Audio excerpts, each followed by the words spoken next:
yang kami perkatakan sepanjang umur kami menyenangkan hati-Mu. Biarlah Tuhan yang ditinggikan, Tuhan yang dipermuliakan, hanya Tuhan yang disembah dari segala sesuatu yang kami kerjakan dalam hidup kami.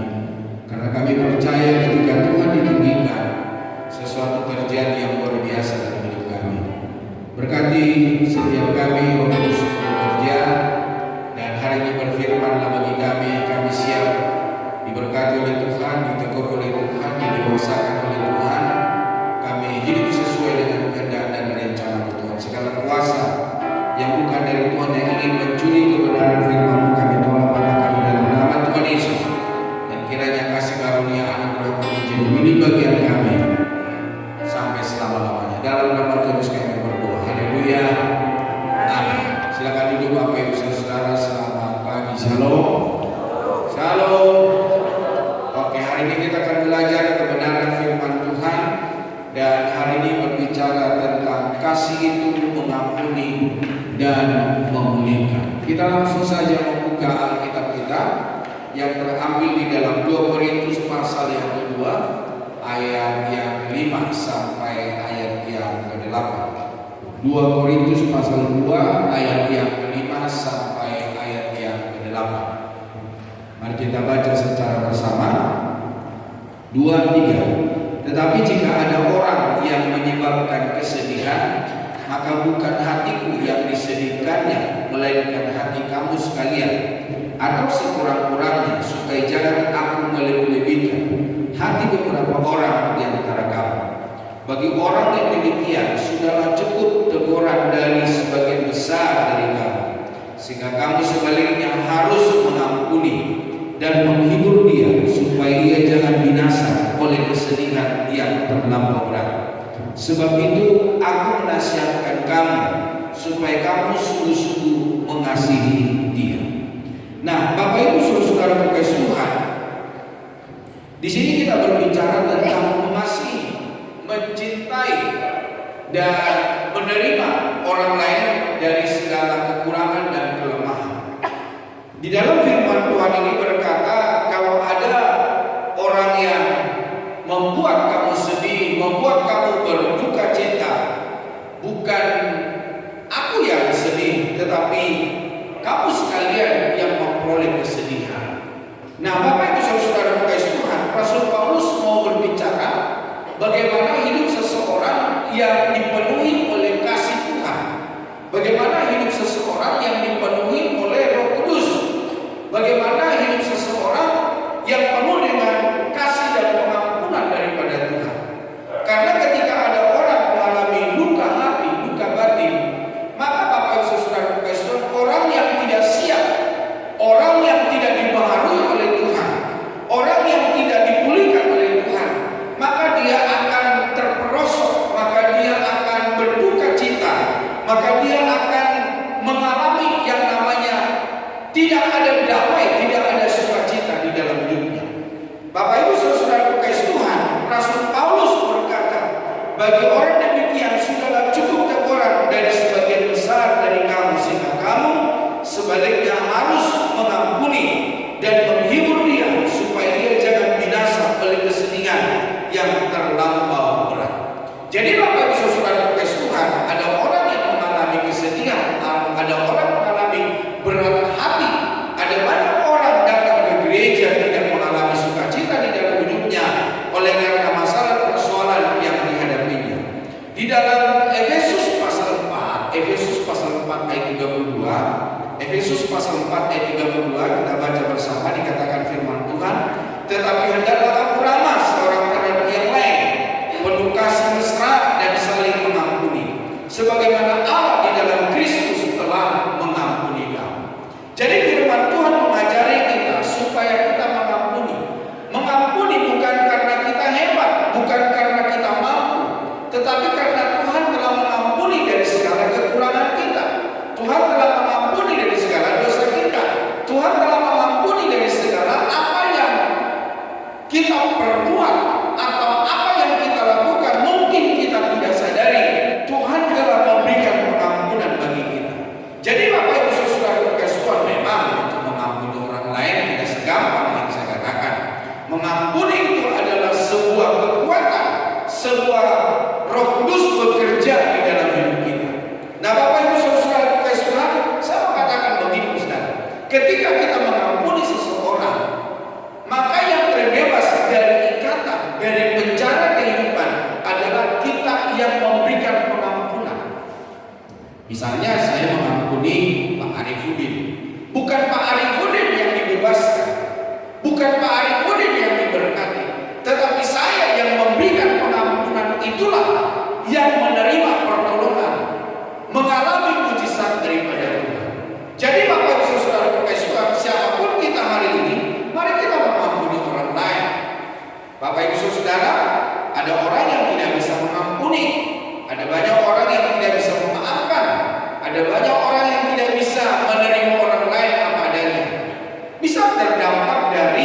tidak ada damai, tidak ada sukacita.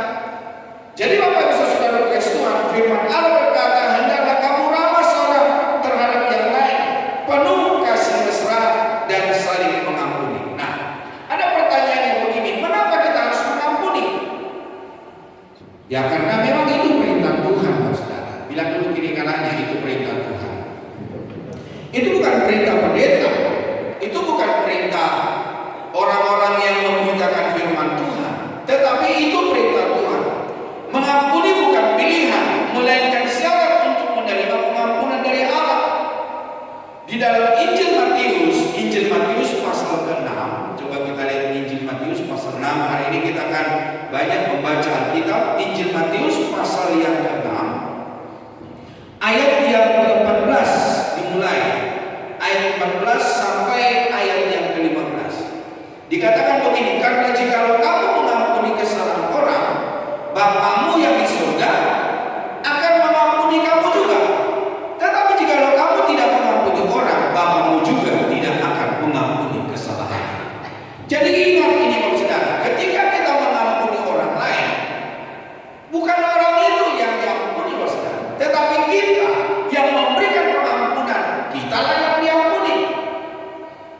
Ketika saya mengkonseling orang-orang yang terluka hatinya, dan ketika berkata saya tidak bisa mengampuni orang itu, saya tidak bisa mengampuni suami saya, tidak bisa mengampuni istri saya, tidak bisa mengampuni orang tua saya, tidak bisa mengampuni rekan kerja saya berkata begini, kalau kamu mengampuni, bukan orang itu yang terbebas dari penjara, bukan orang itu yang terlepas dari ikatan, tetapi kamu yang memberikan pengampunan.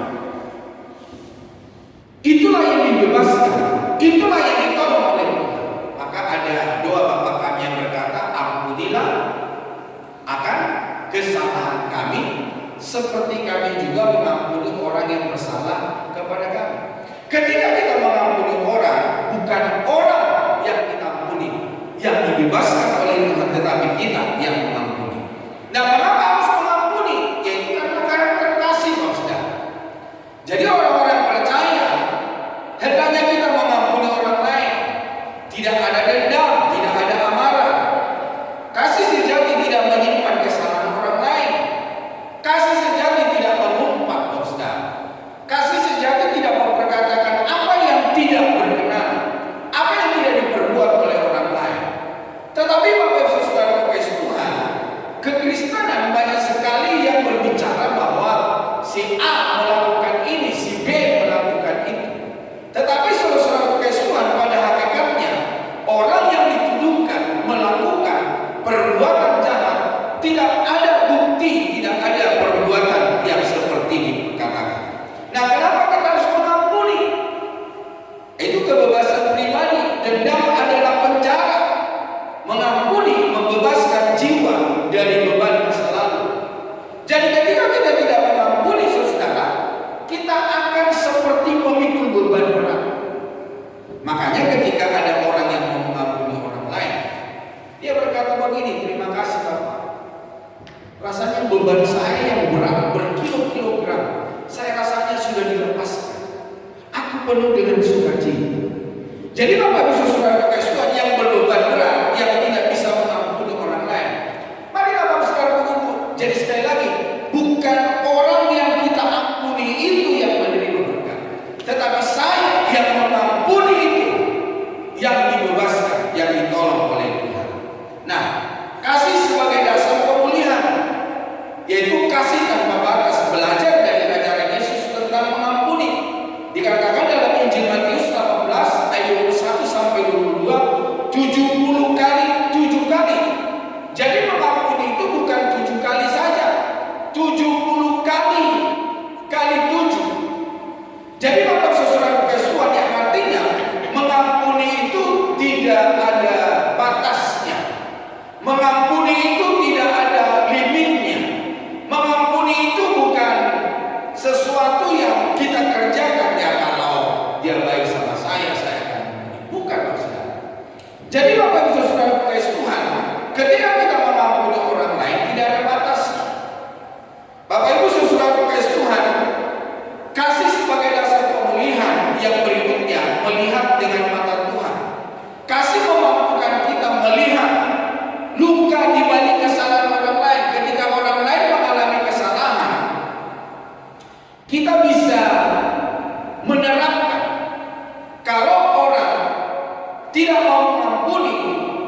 melakukan luka dalam hatinya, membalas dendam, lewat itu saudara kita bisa dapat memiliki belas kasihan, yang artinya bahwa saya tidak mau melakukan apa yang dilakukan oleh orang itu.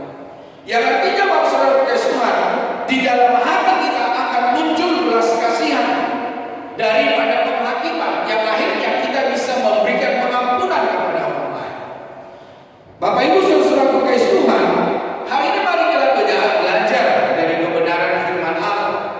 Nah, langkah menuju pemulihan relasi, menerima pengampunan Tuhan, menyadari bahwa kita pun telah diampuni olehnya. Jadi saudara, kenapa kita mengampuni? Karena Tuhan telah mengampuni kita. Kenapa kita mengampuni? Karena Tuhan telah membebaskan kita. Kenapa kita mengampuni? Ya karena Tuhan telah mengampuni kita. Dan hendaknya kita sebagai anak-anak Tuhan, kita melepaskan pengampunan. Jadi misalnya begini, saya mengampuni Pak Arifudin, saya berkati dia dalam nama Tuhan Yesus.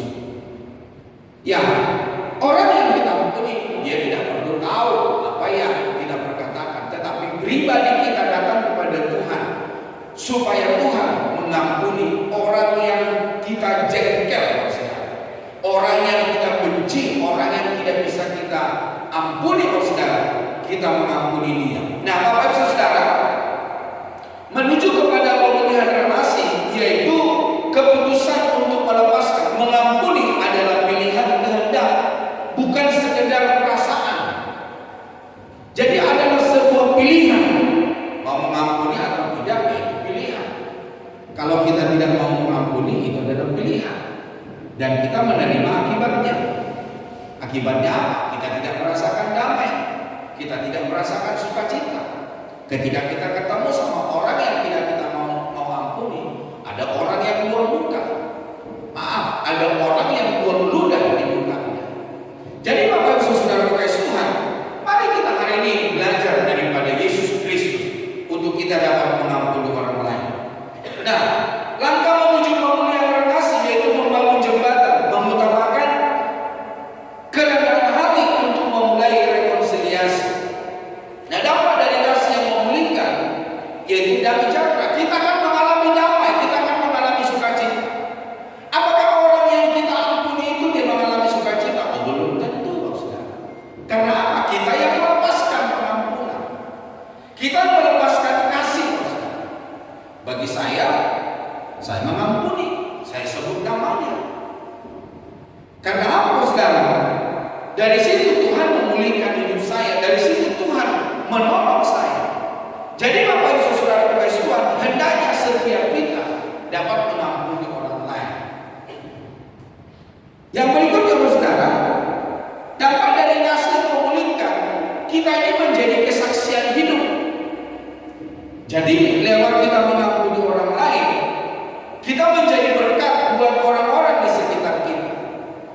Kita menjadi teladan buat orang-orang di sekitar kita.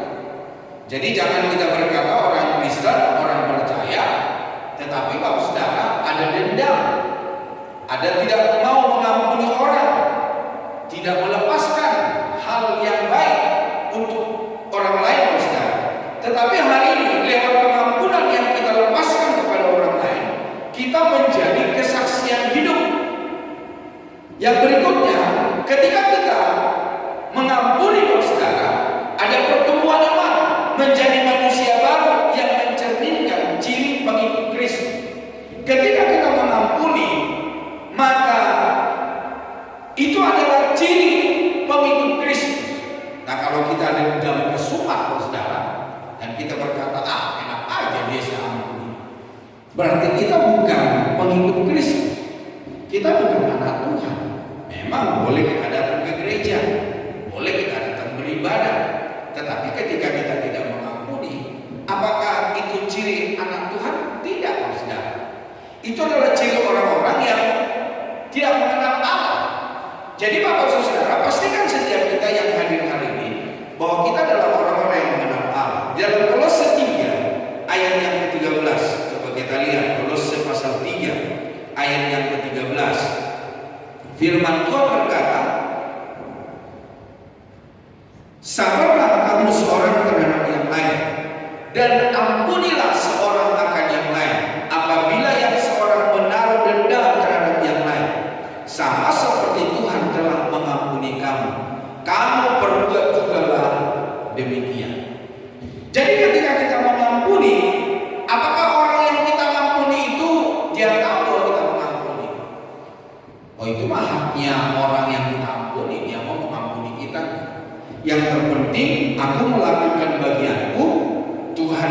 menyembuhkanku, Tuhan memulihkanku, Tuhan membaharui hidupku.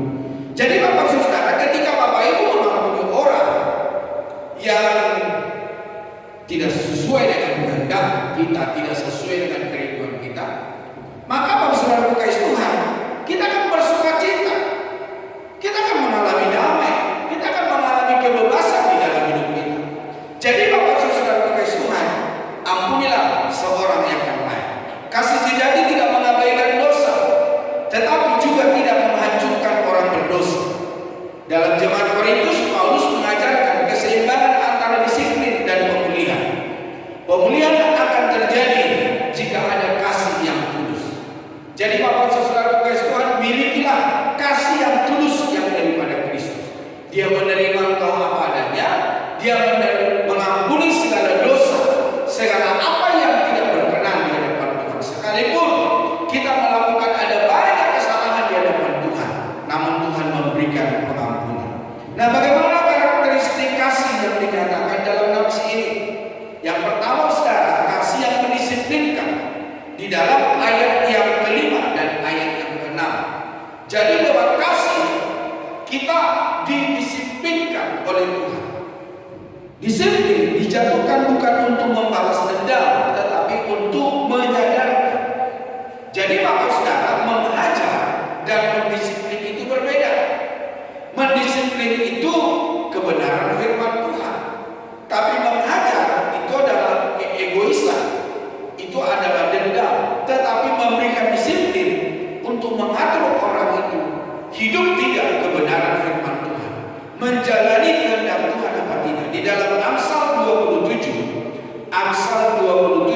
ayat yang ke-6, Amsal 27 ayat yang ke-6, demikian firman Tuhan berkata, seorang kawan memukul dengan maksud baik, tetapi seorang lawan mencium secara berlimpah-limpah. Tentu kita tahu Yudas ketika dia menghadapi Yesus, saudara, dia berkata apa? Siapa yang aku cium, siapa yang aku peluk, dialah orang. Jadi Bapak Saudara, ketika ada orang menciummu, ketika ada orang memelukmu, hati-hati. Itu bukan sesuatu yang baik.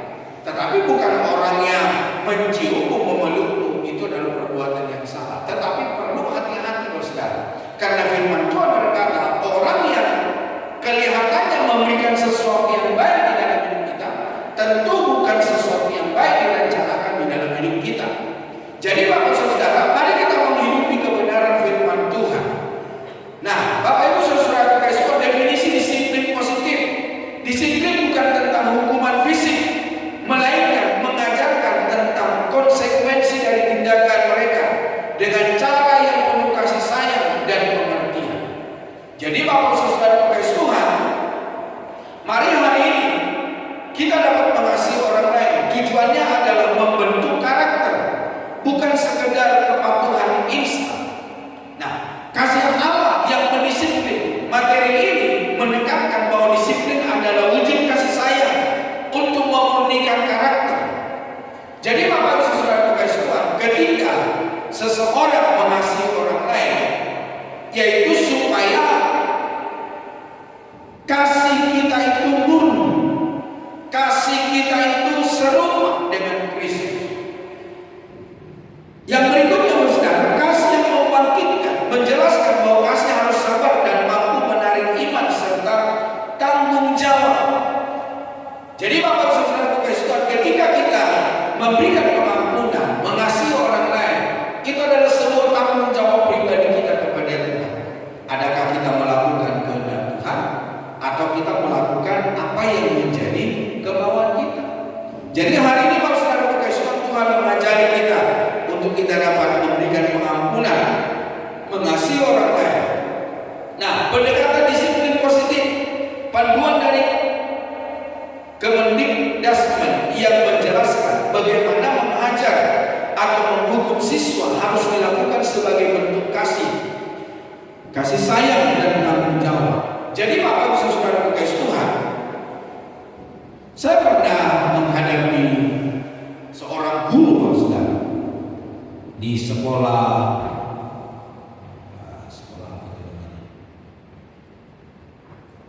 waktu anak saya masih TK Bapak Saudara,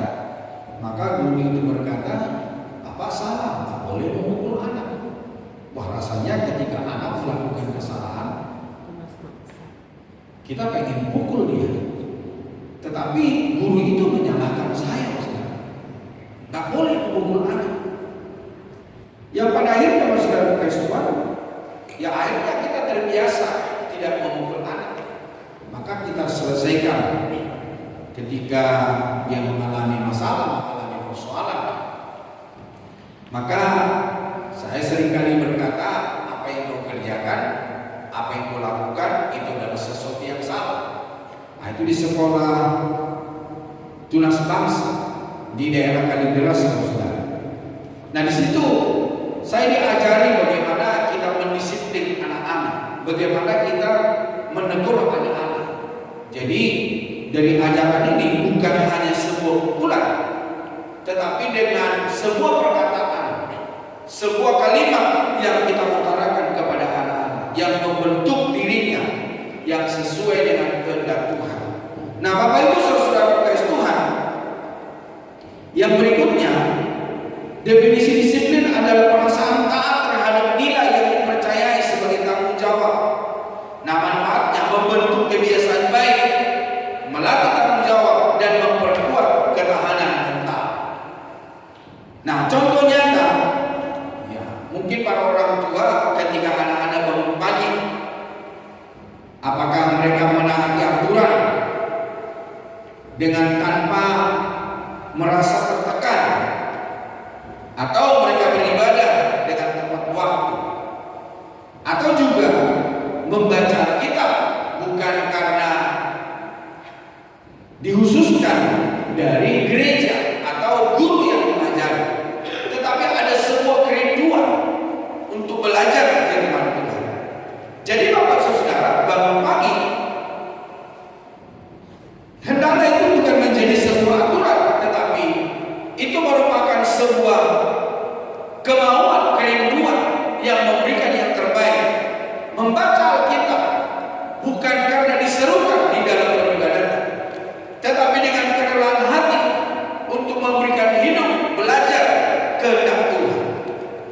Nah, Bapak Ibu Saudara, peran kasih sayang menekankan bahwa tindakan mendisiplin adalah bentuk kasih sayang untuk membantu mengembangkan rasa tanggung jawab dan kemandirian, bukan untuk menyakiti atau menakut-nakuti. Jadi Bapak Saudara, ketika seseorang didisiplin, ketika seseorang ditegur, maka Bapak Saudara kasih Tuhan, bukan sebuah perkataan yang menakut-nakuti, tetapi ada sebuah tujuan supaya orang itu hidup sesuai dengan kehendak Tuhan. Bapak Ibu Saudara kasih Tuhan, yang berikutnya, konsistensi dan aturan jelas. Pentingnya menerapkan peraturan atau rutinitas harian yang jelas dan konsisten di rumah atau di sekolah. Konsistensi membantu memahami batasan dan harapan. Jadi Bapak Saudara, ketika kita memberikan sebuah nasihat atau aturan, kita harus konsisten dengan apa yang kita perkatakan untuk mendidik, mendisiplin. Ada orang berkata, kedisiplinan itu bisa berjalan di dalam hidupnya ketika dia melakukan 40 hari di dalam hidupnya, maka dia akan bisa melakukan apa yang kita mau dan apa yang Tuhan mau di dalam hidupnya. Bapak Ibu Saudara kasih Tuhan, yang berikutnya menjadi teladan. Orang tua atau pendidik perlu menjadi contoh yang baik dalam bersikap disiplin dan bertanggung jawab, karena anak belajar dengan mengamati. Ada seorang penulis berkata, tulisan atau perkataan sampai 1000 kata tidak akan lebih berdampak dari sebuah disiplin atau sebuah contoh yang dipraktekkan atau diberikan oleh seorang guru atau seorang orang tua. Jadi artinya anak itu akan meniru apa yang kita kerjakan. Anak itu akan meniru apa yang kita lakukan. Anak itu akan mengerjakan seperti apa kita berperilaku di dalam hidup ini. Jadi seringkali kita banyak berbicara, tetapi apa yang kita perkatakan tidak dilakukan. Tetapi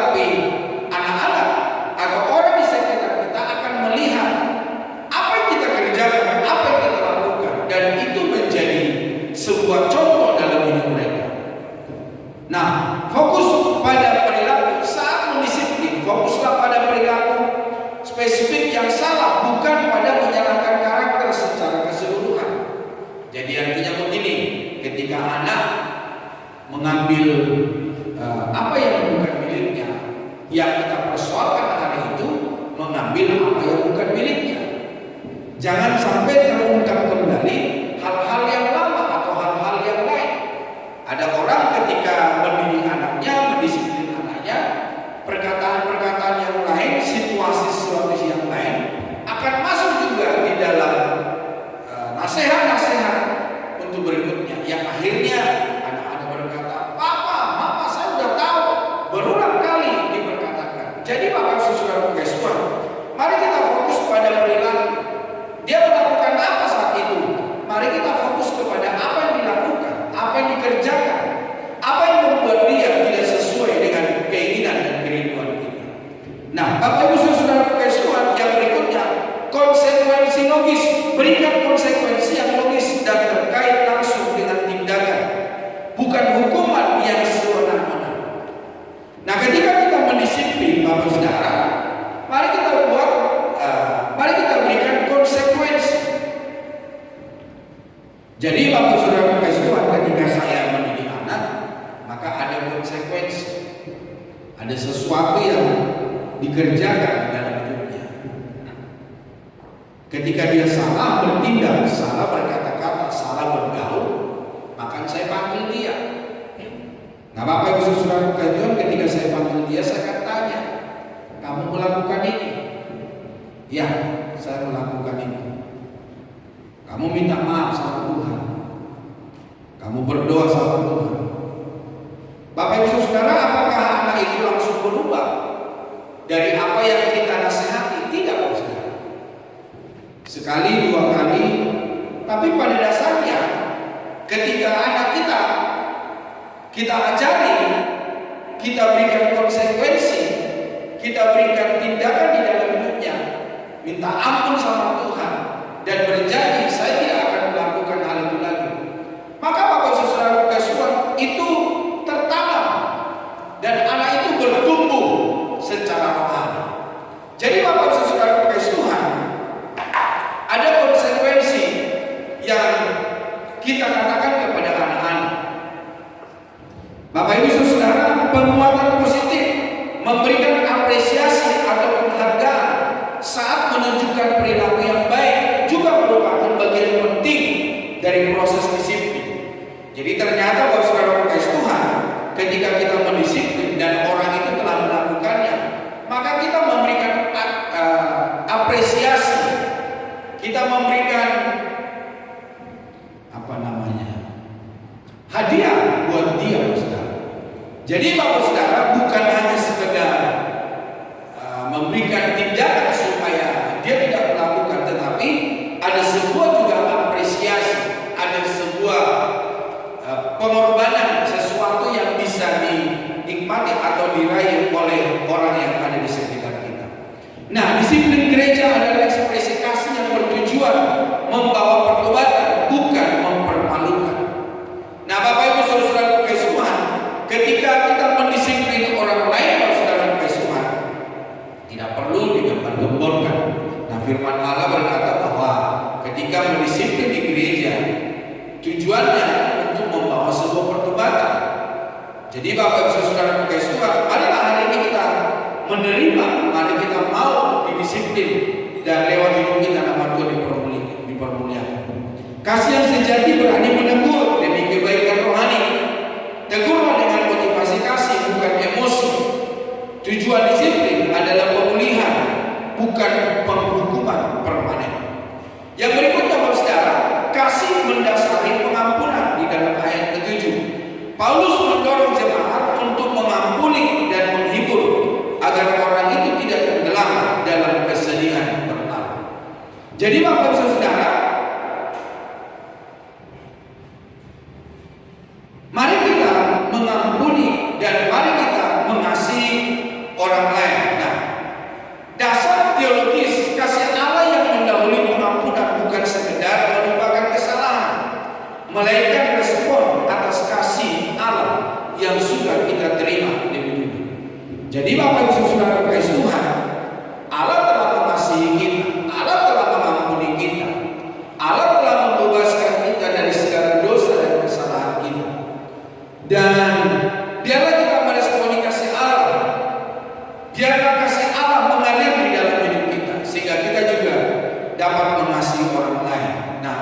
membencinya di dalam Efesus 4 ayat 32. Saling mengampuni